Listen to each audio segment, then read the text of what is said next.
Howdy folks, my name is Leah and I'm from South Dakota. Most of you watching this probably know me as the Dirtbag Economist on Twitter, and probably not very many of you knew who I was before 2 months ago when Kristi Noem ran away from me in a parking lot at a sports bar in Sioux Falls.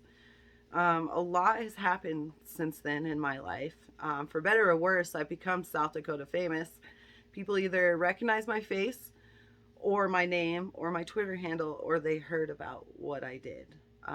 Shortly after August 30th, I was labeled as a protester, an activist in my state, an agitator. I saw my name and my face and the story all over in local newspapers, state newspapers, and I saw it nationally as well. If you go to YouTube and you search for Noem Flees, you'll find a video about the story put on by the Young Turks. So shortly after that, on September 28th, I actually hosted the very first protest I've ever put on in my life. And now we've done 6 in a row. I started a group called Dirtbags Against Fascism. I also started a fundraiser. And now I'm looking at starting a podcast. And South Dakotans will love this, but I intend to call it Not My First Rodeo, where I want to do a deeper dive look into what it's like to get out and protest in rural America, in the heart of the nation, when you're surrounded by staunch Republicans and MAGA conservatives. I mean, it's absolutely scary, and it's been absolutely heartwarming as well. I've learned a lot from it, and so I would like to document it all. I think it's going to be important, especially for our state for the next 2 years, why we fight for human rights. And I don't think I would be here today if it wasn't for what happened exactly 2 months ago in Sioux Falls, clear across the other side of the state. And I think because yesterday was my 41st birthday and I took this deep dive look into what the first year of my 40s was like, I think I'd like to make my first video kind of a sit down discussion about how it came to be that I became one of 2 individuals that did what most wish they could do in South Dakota, and that was dare to speak to the governor. Most South Dakotans don't need to be reminded that our governor is the least transparent governor in our state history, and she is the she's the most difficult to get a hold of, and she spends most of her time out of state, you know. And so when you're faced with that, when you're faced with a governor who absolutely refuses to work with the population and refuses to grant special sessions and absolutely refuses to hold town hall meetings or, you know, even take opinions from constituents after major events like the Dobbs decision comes through, you know, you're kind of left just screaming into the void and feeling like no one cares. And so after the Dobbs decision fell, so this is the story how I came to drive across the state of South Dakota in August and confront the governor. So it did start with the Dobbs decision. She had promised all of us a special session because what we all understood what was going to happen in the state was a complete ban. And we're talking about no exceptions for rape and incest, no exceptions for toxic twin syndromes, no exceptions. And in fact, the laws were so vague that even doctors before the Dobbs decision were coming out and saying, we're not sure where the line is, how far what dying means for a pregnant woman to be able to step in. Like what stage in the dying process is really kind of the determinant factor of when we can legally step in and terminate a pregnancy and save her life. So that immediately was a cause of concern. And at the time, I truly believe that Noem was stuck in state for at least a month and made all these promises that she would have this special session. So after the Dobbs decision fell and it got closer for Noem's takeoff time so she can tour around the country and promote her book, she came out and said, well, I'm going back on my promise. We don't need a special session. South Dakota is pro-life, and that's that. And then she took off. So all of us here are left with absolutely nothing. No recourse, just a bunch of fear, anger, pain. And so most of us took to social media at the time, I think, to kind of handle it. Because what else do you do? You know, she's not in state. You can go to her, you know, she has an election this year, but you can go to her election office and you can stand out there and there's absolutely nobody there. There's nobody there, nothing going on, and she's gone. So there's nothing to do but to take to social media where she's posting from being random places, promoting her book and all these, and promoting herself and all these fancy things. So you take to social media and you get in the comment sections hoping that somebody on her team or somebody somewhere absolutely hears you. Like, hello, this is your state over here. We're in trouble. We need you. And she's gone.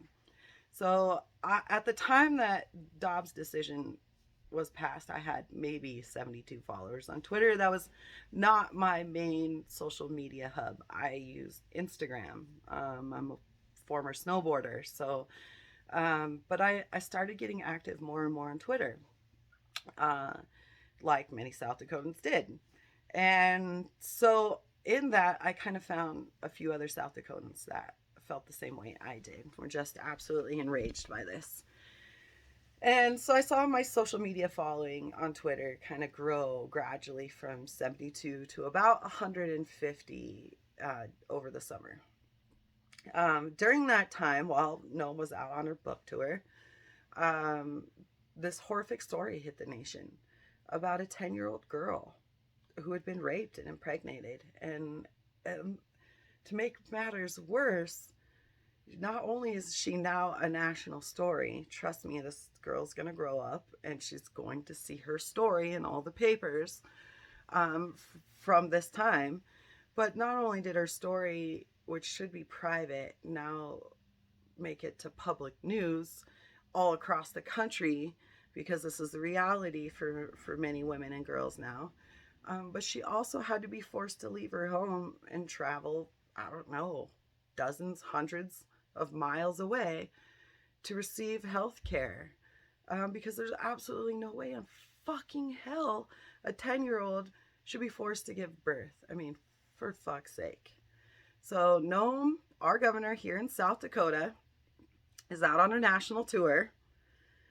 And she decides to take an interview from CNN. And she takes this interview where she claims she was blindsided when if you're a politician and you're out on a national book tour and something like the Dobbs decision just got passed, you should be expected to have these questions come your way. And one did at Noem on CNN about whether or not Noem supported forcing raped 10-year-olds to give birth, of whether or not she would allow an exception for rape and incest. And Noem could not answer the question. She refused to. And she did take a lot of heat, national heat, from refusing to answer that question. I mean, because it's a straightforward question. You either do or you don't. I mean, there's no middle ground. And so she took a lot of heat from that, like a lot of heat, as she should have. And then about a week later, the governor of South Dakota got a hold of a piece of QAnon conspiracy news that this child was fake, and actually made a public statement about it. And she put it all over social media, and she put it in all her campaign material, and she put it on television. She called a rape child fake news. I mean, I think at that point that was the turning point for me. Actually, I should say that was a turning point for me. I instantly saw online, because I had been on Twitter, and so you can tell all of Noem's followers of what they say and what they do. She has a lot of followers in other states, and they're all MAGA followers, and they're all pretty nasty.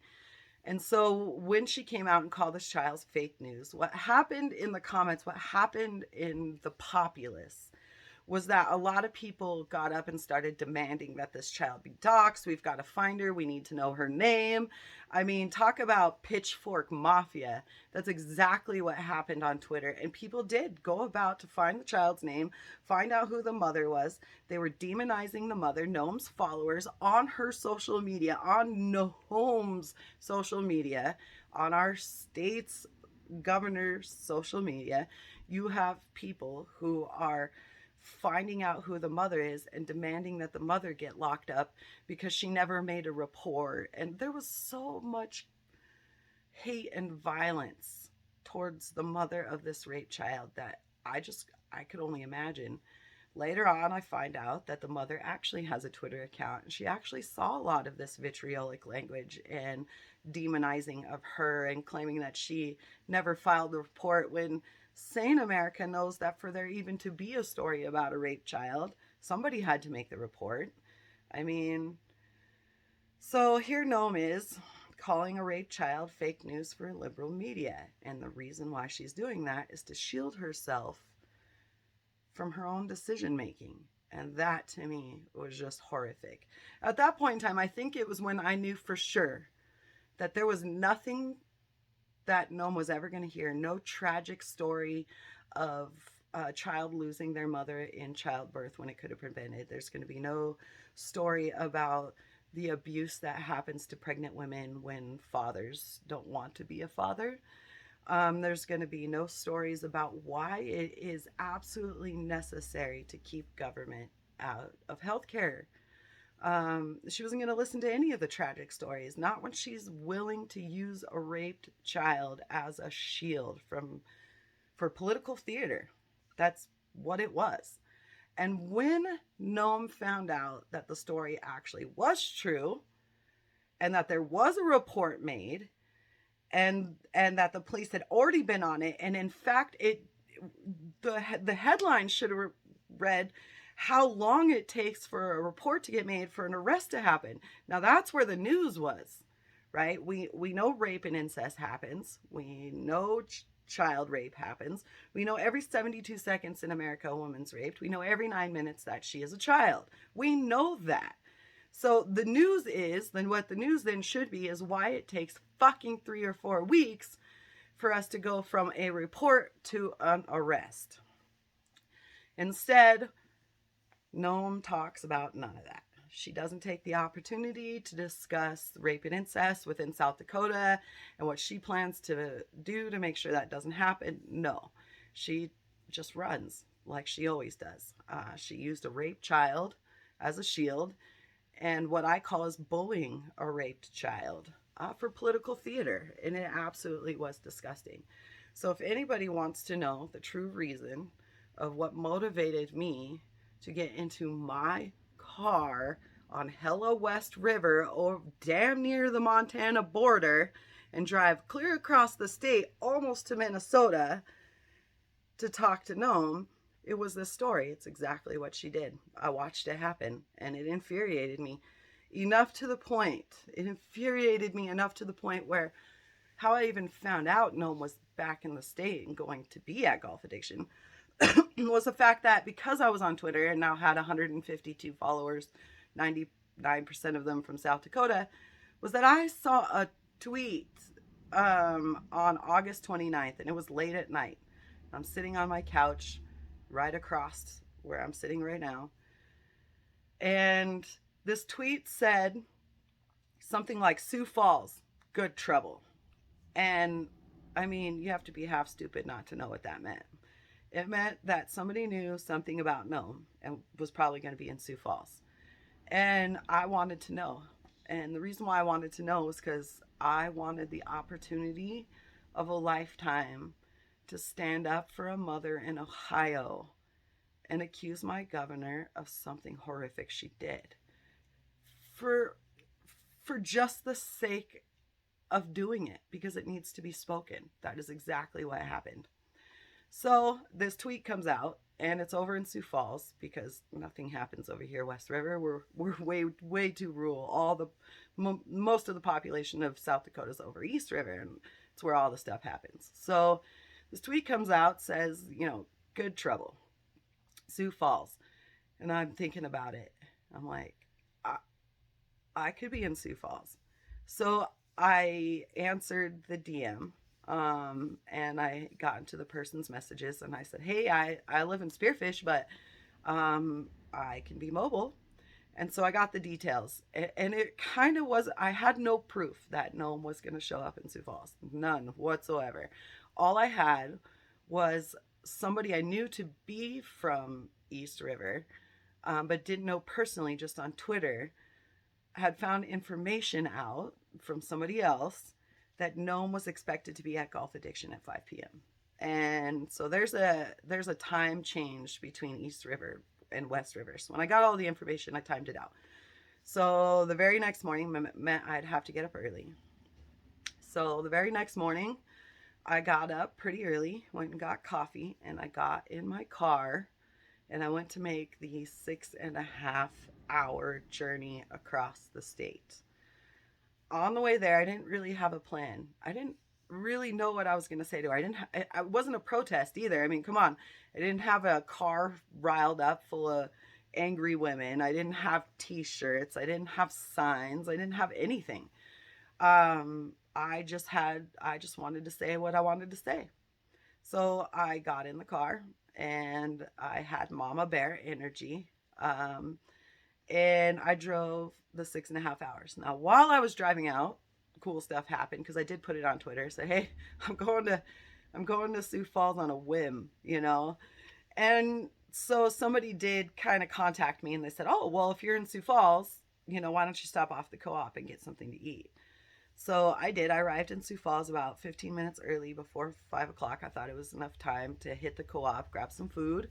And I talked with a person I'd met on Twitter, and I actually met them in person. That was a cool experience.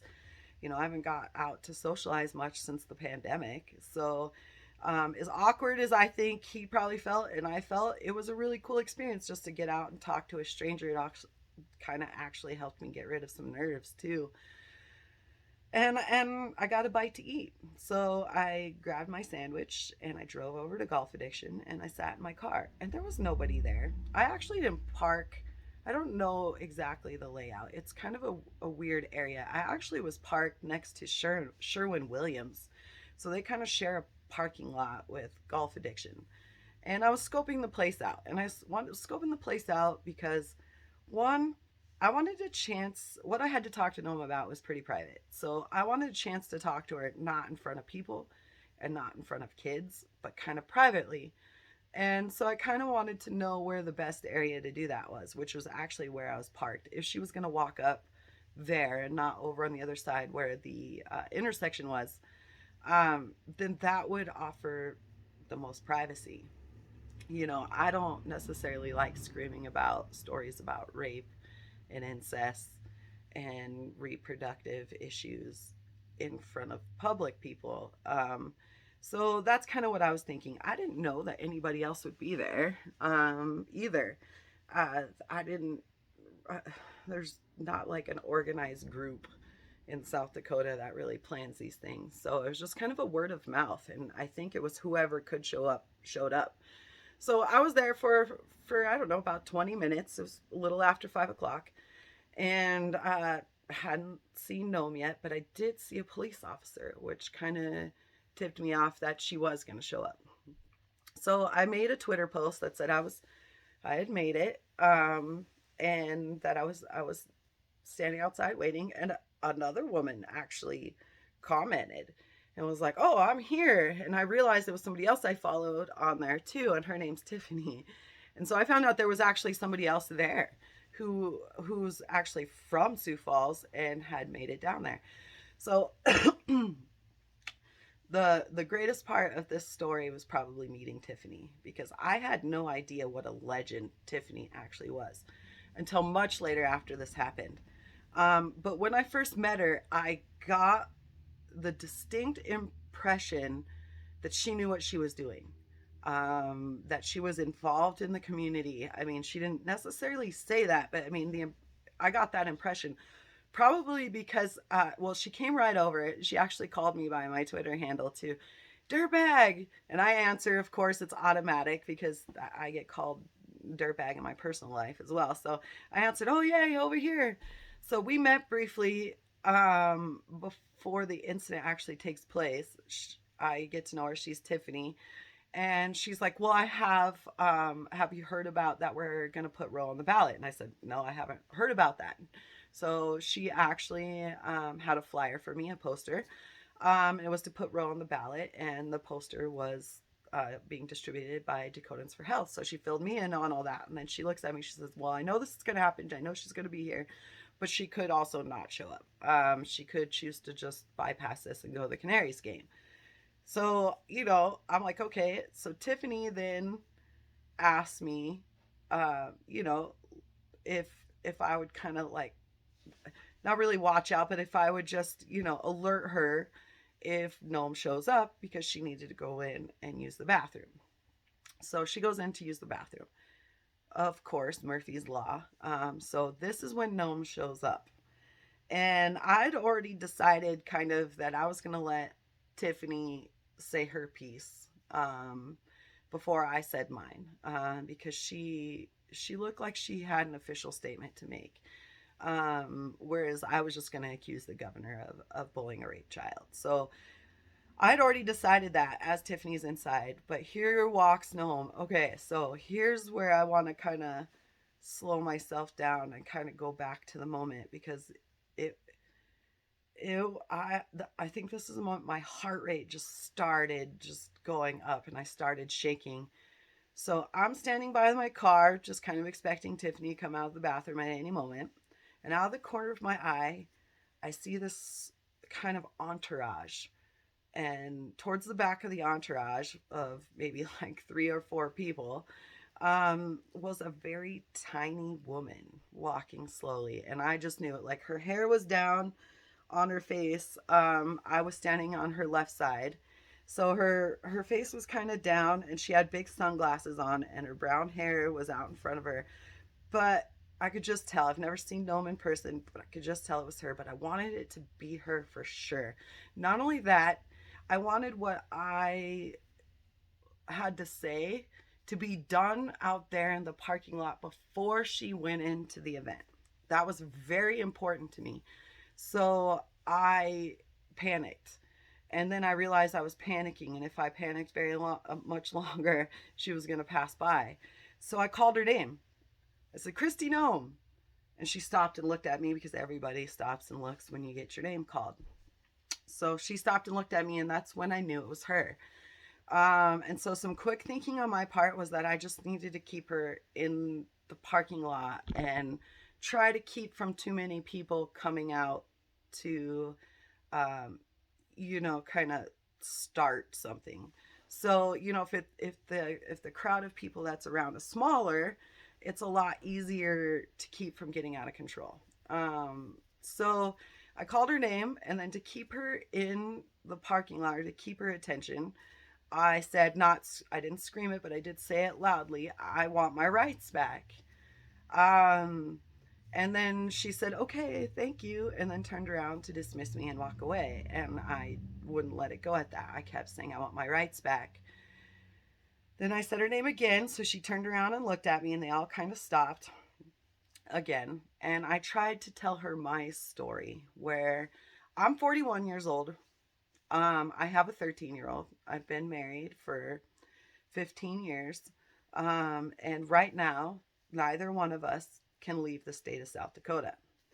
And as a 41-year-old, you're told that you're no longer available to take the pill, because you have increased risk of many types of health factors, such as strokes, heart attacks. So the pill's gone from you, and so you have these other alternatives, the IEDs and all of that, which we all know sometimes they break inside your body. You have to have external surgery. So really, right now, the only logical option is abstinence, right? It's the only thing that's 100% effective. So I am trying to tell her, well, maybe they'll listen to the fact that there actually are people in the state of South Dakota, couples who've been married 15 years, who actually have to stop having sex right now until they can find a more permanent form of birth control, and we are them. Now, I wasn't necessarily there to talk about my story either, right? So I'm just letting her know these small bits and pieces of information that'll just keep her there until Tiffany comes out, which she does right around this time. So Kristi, when I told my story, especially about not being able to have sex with my husband, Larry wrote it. Oh my gosh, his nose, he crinkled up his nose at the thought that people have sex, probably because he's 80 years old and hasn't had sex since before World War II. But he crinkles up his nose, and that's when they turn to walk away. So I say again a couple more times, I want my rights back. And that's when, thank God, Tiffany walks out of the building. And so Tiffany walks out of the building. She looks at me. I probably look at her with this like panic doe look on my eyes, like I did my best, right? I did my best to keep him at least here. So Tiffany takes over. You can tell she's had absolute training. Her voice is calm. And she goes in to tell Noem her story. So Tiffany's story is that she was pregnant with twins, happily expecting, and then finds out a horror story that she was that her twins were suffering from toxic twin syndrome, and that by aborting one would save the life of the other, and that is now illegal in South Dakota. So she tells Noem her story and then asks Noem a simple question. She asks Noem if she would support a bill that makes exceptions for toxic twin syndrome. Noem lies right away. And by lie, come on, we all know that the trigger laws, we all know that it was a complete abortion ban. We know that Noem went back on her promise to offer a special session. So she absolutely knows there are no exceptions for anything other than an obscure obsession, an obscure exception for the life of the mother. So we know this. So here she goes and she lies and she says, there is one. And Tiffany gets her and she says calmly, I can't believe she does this all calmly, and she says, no, there isn't. Would you, support a bill for this exception? And Noem then again lies and she says, oh, I don't support any bills. Yes, you do. And Tiffany points out an example and asks her a third time. So Noem at that point is just like this deer in the headlights. She's looking for any sort of lie that'll stick and be believable so Tiffany will quit asking her a question. It came down to the point where it was absolutely clear that Noem was willing to lie and willing to kind of try to weasel out of asking or answering any sort of questions. So at that point in time, she turned around to straight leave. She wasn't going to continue on into the event. She actually just was so frustrated and so, just absolutely stunned that we were there asking questions that she turned around and left. Like, just turns around and left. So, so kind of back the story up, there was some side stuff going on through all of that, right? Because I'm there. I'm describing what I'm seeing from Tiffany, but there's also some stuff going on my side, such as when I went to ask Noem something during that whole deal, and I didn't really go to ask her. I guess I went to go tell her that I knew that she was lying to Tiffany because she was willing to bully rape children for political theater. The lieutenant governor tried to shush me, and when he did, I just screamed louder. I was like, oh my gosh, I was so infuriated by the fact that he was trying to shush me completely, that I started screaming at him. I definitely did raise my voice at him, and I said something to the effect of, I was like, I will not, sir. And the greatest part about it is he was actually wearing hearing aids. And so when I went 2 notches up to scream at him and tell him not to tell me that I was exercising my First Amendment rights, that when I went 2 octaves up from that I absolutely freaking wrecked his hearing aids and he was in a lot of pain. So there was that aspect of it. But as Noem went to flee, I got it in though. And that's why Larry wrote in, tried to shush me, because I got to loudly accuse my governor for bullying a raped child for political theater before she ran away. That's all I wanted to say, and I got it in. So Noem's entourage just, they see her booking, so everybody leaves. And they were parked behind the Sherwin-Williams. There's a parking lot back there. So they were actually parked out there and behind. So they went to their vehicles, and there was like 2 for sure, maybe 3 vehicles. Whereas I think immediately after it happened, I was still in a state of shock. Like, throughout the whole thing, my heart rate was elevated. I was shaking. I wasn't cussing. I was just really scared. I was really, really scared. That's how I could put it. Like, I was terrified as that was going down. So anyway, so they leave, and when I look around, and the parking lot's just kind of calm and empty because they've not, all the rest of them have gone around the corner. A woman came up and high-fived me and said, "Thank you." And then shortly after that is when I realized that that whole thing actually got filmed. There actually was somebody inside. Now I know it's Mitch and his wife, and their daughter was there, and they just happened to notice that because we were on the outside event behind the food trucks. So they just happened to notice, and Mitch's quick thinking, he got right on his phone. Now, he posted it immediately. I think even before I spoke with him, because I think his first words to me even was, "Oh, the owner of Golf Addiction isn't happy." So he had posted it already online to Twitter, and it was already going viral at that point. So I introduced myself. I got to know them. And then I realized Noem and those guys were still in the parking lot.